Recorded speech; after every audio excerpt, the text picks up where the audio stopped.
Dear students, this is Nirja Rani Pathak, Professor of English, presently posted at Government College Machandar. I welcome you in this session of video lecture prepared for the Hemchand Yadav University, Durg. This session is about the Dhvani theory of Anandvardhan, a great Indian theorist of 9th century. The Dhvanyalok of Anandvardhan is with Bharat Muni's Natya Shastra, the most central theory of literature in Indian tradition. Dhvanyalok itself is a huge compendium of poetry and poetic styles, which refers to numerous views, scholars, and poetic texts, mostly by way of illustration. The theory proposed by Anandvardhan is known by the name Dhvani, which means the suggestive meaning of poetic language. I would be discussing this in a bit of detail as we would advance further. We can also say that the theory of Dhvani is actually a theory of undertones and undercurrents of meaning. Bharat Muni has in detail covered and touched upon this aspect of poetic theory in his Natya Shastra. But Anandvardhan has qualified and elaborated upon the broader and deeper levels of meaning in poetry. Anandvardhan uses the term Dhvani to designate the universe of suggestion. In Dhvanyalok, he states Kavyasya Atma Dhvani. Anandvardhan has admitted to his indebtedness to Bhartrihari, a great linguist, with regard to his sport theory, and he acknowledges it in his Dhvanyalok. Sport theory is the theory of plosion of uttered and pronounced words. Anandvardhan notes that he has chosen the term Dhvani following the definite use of that term by the Vyakarana's or grammarians in common parlance to denote 1. The sound structure of words or shabd. 2. The semantic aspect of shabd, the vyanjakas or suggesters. And 3. The revealed or suggested meaning as such and the process of suggestion involved.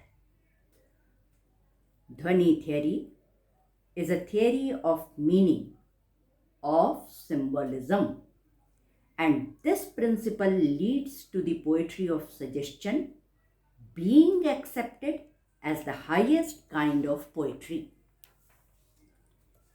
The word Dhvanyalok is a compound word made of two Sanskrit words, Dhvani and Alok.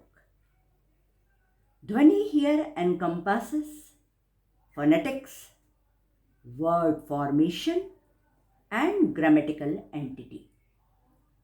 Alok here stands for light. Needless to say that words go to form language. Therefore, the words have to be meaningful. We can also say that words are words because they are loaded with meaning. Here, we must understand that shabd or words gain power only and only through their meaning. Regarding the power of words, Anandvardhan proposes 3 levels of meaning, namely Abhidha, Lakshana, and Vyanjana. An example is given by quoting a sentence, Gangayam Ghoshah. When translated, it would mean the villages on the Ganga. Now, one recipient whose sensibility is not so evolved can receive the meaning as the village situated on the waters of the Ganga and can be wonderstruck. We can say that this listener is operating upon the level of Abhidha or the literal or lexical level. But a more sensitive listener who has a better sensibility would immediately be struck by the indicated nearness or proximity of the village to the Ganga. In his understanding, the village is right on the bank of the Ganga. This listener has operated upon the level of Lakshana. Here we must remember that the meaning conveyed by Lakshana is always an idea. There are scholars who claim that Abhidha and Lakshana are totally independent. They are not determined by the contextual factors. Now we come to yet another listener who is endowed with a still better level of sensibility, may get overwhelmed by the piety of the Ganga in the first place and the entire spiritual gravitas of the Ganga.